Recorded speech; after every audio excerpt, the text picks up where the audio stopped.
2007년 9월 21일 금요일입니다. 예수님과 성령님과 함께 하나님 아버지도 잠드는 시간까지 우리와 늘 함께 하셨습니다. 예수님과 성령님은 24시간 우리 곁을 떠나지 않고 함께 하시며 우리를 인도하십니다. 우리는 하나님과의 동행 생활이 익숙해졌습니다.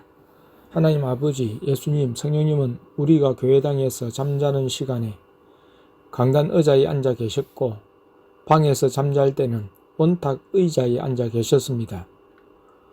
오후 1시 넘어 땡땡 교회 땡 목사님이 방문했습니다. 자기에게 들어온 사과 한 박스를 들고 왔습니다. 원탁에 앉아서 이야기를 나누었습니다. 최근에 별다른 영적 체험은 하지 못하고 있어 보였습니다. 음식 구별을 하고 있는데 아직 완전치는 않았습니다. 음식 구별은 외식 구별을 겸하는 훈련입니다.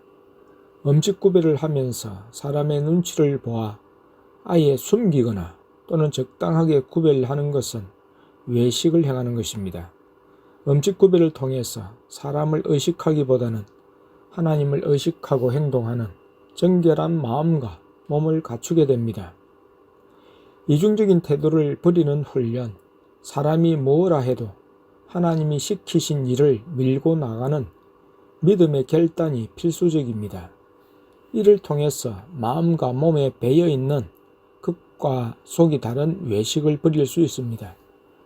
이 외식을 버리게 하지 못하게 하는 음식 구별은 오히려 외식을 더하게 만듭니다. 사람 앞에서는 음식을 구별하지 않고 자기 집에서만 음식을 구별하거나 다른 사람의 낯과 그들이 하는 말을 두려워하여 하나님의 간섭을 외면한다면 그만큼 외식의 사람이 되기 때문입니다. 음식 구별은 경건의 모방으로 끝나서는 유익이 없습니다. 실제적인 순종으로 연결되어 마음과 행동에 배어있는 인간적인 지혜, 처세에 속한 외식을 버리는 것으로 나타나야 합니다. 예수님을 중심하게 하는 삶과 함께 이중적인 태도를 버리고 순전한 믿음을 갖게 하는 것이 음식 구별의 유익입니다.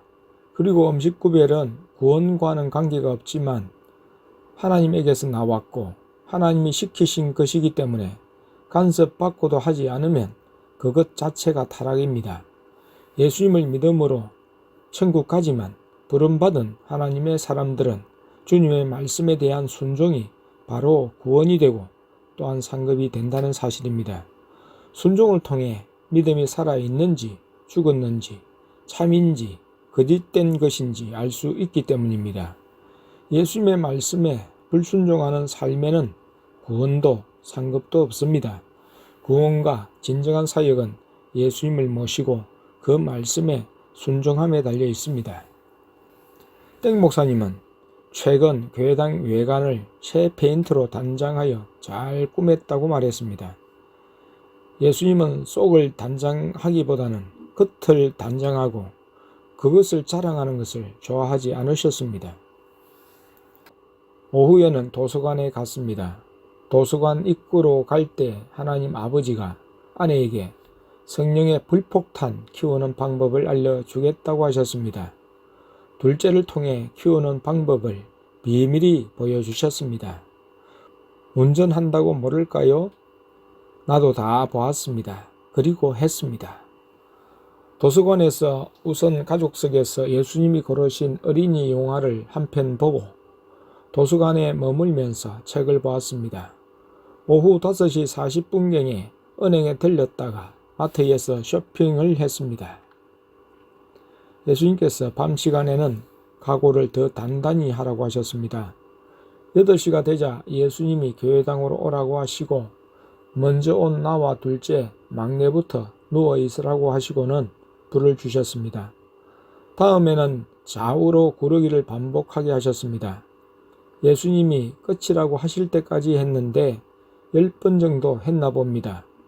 그리고는 일어서서 제자리에서 돌기를 하라고 하셨습니다. 어지럽지 않게 방향을 번갈아 바꾸어도 된다고 하셨습니다. 10분 정도 했을까? 그만 멈추라고 하셨습니다.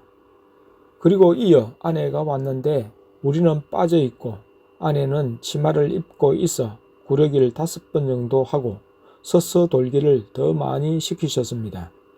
다음에는 공기놀이를 시키셨습니다.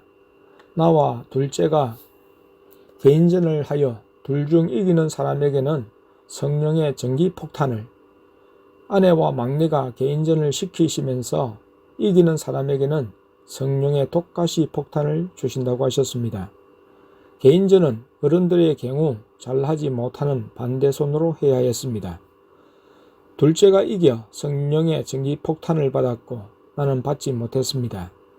아내와 막내가 경기를 하는 사이 하나님 아버지와 성령님이 지켜보셨고 예수님은 나와 둘째를 데리고 땡땡마트로 가셔서 또 압수딱지를 붙이셨습니다. 아내가 이겨 성령의 독가시 폭탄을 받았습니다. 그리고 집에 오자 예수님께서 사무실로 다들 오라고 하시고 둘째를 시켜 컴퓨터를 켜게 하신 다음 인터넷의 기독교 쇼핑몰들을 돌아보셨습니다. 기독교 쇼핑몰과 일반 쇼핑몰이나 포털 사이트의 나쁜 것들에도 압수딱지를 붙이셨습니다. 예수님께서 배너를 보자고 하셨습니다. 배너 비디오 테이프가 있었습니다. 방에서 VTR과 창고에 넣어둔 텔레비전을 다시 꺼내 강단에 장치했습니다. 내일은 노는 토요일이어서 자녀들이 늦게 일어나도 상관이 없었습니다. 배너2를 보았는데 어제 본 부분과 조금 반복되긴 했지만 이후의 내용들을 볼 수 있었습니다. 자녀들은 내용이 좋다고 했습니다. 첫째가 마침 학교에서 왔는데 아내가 예수님께 땡땡이에게도 물폭탄과 불폭탄, 전기폭탄을 주세요 부탁드렸는데 이미 다 주었다 하셨습니다. 배너를 보고 전료 역정을 보자고 하셔서 보다가 우리는 잠이 들었습니다. 잠이 들면 예수님과 성령님은 우리와 함께 계시고 하나님 아버지는 천국에 가셨다가 아침에 일어나면 내려오신다고 하셨습니다. 2007년 9월 22일 토요일입니다. 오전에는 어제 보다가 못 본 전료 역정의 2부인 크리스티아나를 보고 또 누가복음에 기록된 예수님의 생애를 담은 비디오 지저스를 보았습니다. 본 뒤에는 예수님으로부터 성령의 전기폭탄과 성령의 독가시 폭탄을 받았습니다. 성령의 물폭탄은 마귀에 대해서만 사용하지만 성령의 불폭탄, 성령의 전기폭탄, 성령의 독가시 폭탄 등은 마귀에 대해서 뿐만 아니라 치료할 때도 사용한다고 하셨습니다. 다른 사람에 대해 사용할 때는 예수님의 허락을 받아야 하지만 자신을 공격하는 마귀나 자신 안에 있는 마귀에 대해서도 사용이 되었습니다. 다들 유도폭탄의 성질을 가지고 발사하는 순간 마귀를 끝까지 뒤쫓아가서 터지는데 마귀를 지옥에 보내버립니다. 성령의 독가시 폭탄의 경우 안팎으로 빼곡히 독가시가 들어있어 마귀를 쫓아가 터지면 주변에 있는 마귀들도 발사되는 독가시에 찔려 제거되면서 지옥으로 떨어집니다. 오후 식사 시간을 통해 전기폭탄을 키우는 방법과 독가시 폭탄을 키우는 방법을 가르쳐 주셨습니다. 그리고 밤에는 예수님이 또 다른 폭탄을 말씀해 주시면서 아내에게 철갑폭탄과 레이저 폭탄을 주셨습니다. 철갑폭탄은 마귀의 머리를 향해 발사하면 그 머리를 통 치고 다른 마귀의 머리로 옮겨 통 치고 또 다른 마귀의 머리로 연이어 튕기면서 마귀를 죄로 만들어 버리는 무기였습니다. 2007년 9월 23일 주일입니다. 오늘 오전과 오후 찬양의 인도를 하나님 아버지께서 하셨고 설교 본문도 하나님 아버지께서 주셨습니다. 오전에는 이사야 1장을 주셨는데 설교 시에 아버지께서 내 옆에 서 계셨고 천사 한 명은 설교를 기록하고 다른 4명의 천사로 하여금 설교를 받아 담게 하셨다고 했습니다. 오후 예배 때는 시편 121편, 122편을 읽게 하시고 설교하게 하셨습니다. 점심 후에는 하나님 아버지, 예수님, 성령님과 함께 전도지를 들고 땡땡마트 주변에서 전도를 했습니다. 밤 8시에는 VTR을 통해 집에 있는 신앙 비디오 배너와 철로 역정을 다시 보았습니다. 2007년 9월 24일 월요일입니다. 교회당 아랫강단에서 늦잠을 자고 있는데 교회당 문이 열려서 뻘떡 일어났더니 땡 집사님이 찾아왔습니다. 사택에 가서 보니 사과 한 박스를 가지고 왔는데 예수님이 배를 좋아하실까 사과를 좋아하실까 고르다가 제 상품의 사과를 사가지고 왔다고 했습니다. 아내가 삼위 하나님 드세요 라고 했더니 사과를 그 자리에서 하나님 아버지, 예수님, 성령님이 다 드셨다고 둘째와 막내가 확인을 하고 말을 해주었습니다. 사과를 깎았더니 꿀사과였습니다. 자리에 앉아서 이야기를 나누는데 일주일간 기도원을 다녀왔다고 했습니다. 기도원장에게 네 사람이 방언 통변을 받았으며 마지막으로 집사님의 차례가 되어서 방언을 했더니 3차원 방언을 한다고 하며 원장님이 놀라는 눈치였다고 말했습니다. 어떤 사람이 굴 안에서 방언 기도를 하는데 천천히 배가 다다 라고 하는 것이 꼭 절의 중이 연불나는 소리로 들려서 찾아서 올라갔다고 했습니다. 둘째와 막내가 잘못 받은 방언이라고 말을 해 주었습니다. 집사님도 분별의 은사를 받으신 것입니다. 영안 열어달라고 기도를 하며 눈뜬 소객님을 고백하며 괴로움이 심하다고 했습니다. 분명히 옆에 예수님이 계실 텐데 보지 못하는 자신의 모습에 괴롭다고 했습니다. 아내는 2달 전에 자기 모습과 똑같은 처지인지라 집사님의 고통이 절절히 전해왔다고 했습니다.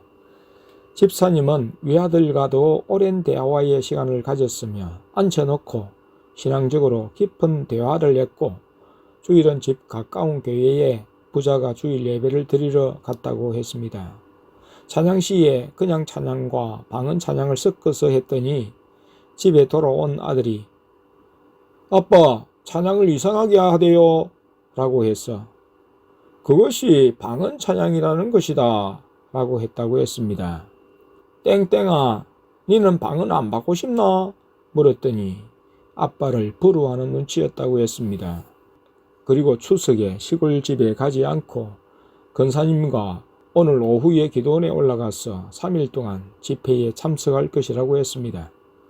아내가 파이팅 땡집사님 주 안에서 사랑해요 했고 하나님께서 땡집사님을 이끌어 가심에 감사했습니다. 좀 더 얘기를 하며 즐거운 만남의 교제의 시간을 보냈습니다. 2007년 9월 25일 화요일입니다. 막내가 요즘은 꿈을 많이 꾸었습니다. 오늘도 꾸었는데 막내가 혼자서 머리카락을 자르는 것이었습니다. 지금의 머리카락보다 짧게 자르고 있었습니다. 일어나서 기도를 먼저 하고 엄마에게 말해 주었는데 아내가 이렇게 대답을 해 주었습니다. 네가 하도 머리를 가지고 만지작거리니까 그런 꿈이 나온다. 막내는 이제 머리를 가지고 투정을 하지 말고 삐뚤어졌다고 계속 풀고 묶으면 안 되겠다고 다짐했습니다. 막내가 꿈을 통해 간섭받고 새로운 사실을 알았습니다. 오늘은 민족의 전통적인 명절이라는 추석입니다. 하지만 영적인 길로 나아간 이후부터는 설이나 추석의 기간에는 아예 움직이지 않습니다. 그때는 하나님과는 상관없는 우상 숭배가 극심하고 마귀가 더 활동하기 때문입니다. 절기가 지나가기까지 깨어 근신하면서 이 민족이, 이 백성이 우상 숭배에서 떠날 수 있기를 기도합니다. 오늘도 하나님 아버지, 예수님, 성령님은 우리와 함께 하셨습니다. 오후에는 예수님이 어디를 가는 듯 다들 옷을 갈아입으라고 하셨습니다. 어디를 가시는지는 말해 주시지 않으셨는데 교회당 원탁에 앉으라고 하셨습니다. 그 위에 불을 켜고 아내에게는 사과를 깎아 접시에 담아오라 하셨습니다. 접시에 담긴 사과를 들고 오자 다 같이 바깥에서 외식을 한다 생각을 하고 사과를 먹으라고 하셨습니다. 이후 자유시간을 가졌습니다. 저녁 식사 후에는 먼저 예배를 간단히 들었습니다. 예수님의 인도를 따라 찬양을 맥복하고 지정하시는 설교 본문인 에스겔 3장 1절에서 11절을 가지고 설교를 하고 주기도로 마쳤습니다. 조금 쉬는 시간에 편한 옷으로 갈아입고 훈련에 돌입했습니다. 한 사람씩 아랫강단에서 시작했습니다. 먼저 엎드려 기기, 무릎 모아 손으로 잡고 뒤로 넘어지지 않고 버티기, 좌우 넘어졌다 일어나기, 줄넘기, 높이 뛰기, 멀리 뛰기, 10초 안에 달리기 등을 하면서 한 종목마다 점수를 매기셨습니다. 제일 많이 얻은 점수가 9점이었는데 아내와 둘째가 9점, 내가 8점, 막내가 7점, 첫째가 6점이었습니다. 1등이 2명, 2등이 1명, 3등이 1명, 4등이 1명이었습니다. 1등에서 3등까지는 상으로 목을 들어 메달을 받고 고개를 숙여 관을 머리에 씌워 주셨습니다. 4등인 첫째에게는 가슴에 배지를 달아 주셨습니다. 한 사람씩 불러 눕게 하시고 불로서 몸을 청소해 주셨습니다. 그리고 가족들을 다 눕게 하시고 모든 능력의 무기들을 한꺼번에 공급해 주셨습니다. 서게 하신 다음 또 불을 공급해 주셨습니다. 이후 자유시간을 가지면서 간식으로 사과와 아이스크림을 먹었습니다. 이어서 지난번 첫째가 다 보지 못한 비디오 배너2의 뒷부분을 보고 철로 역정 크리스티아나와 만화 노아의 방주를 보았습니다.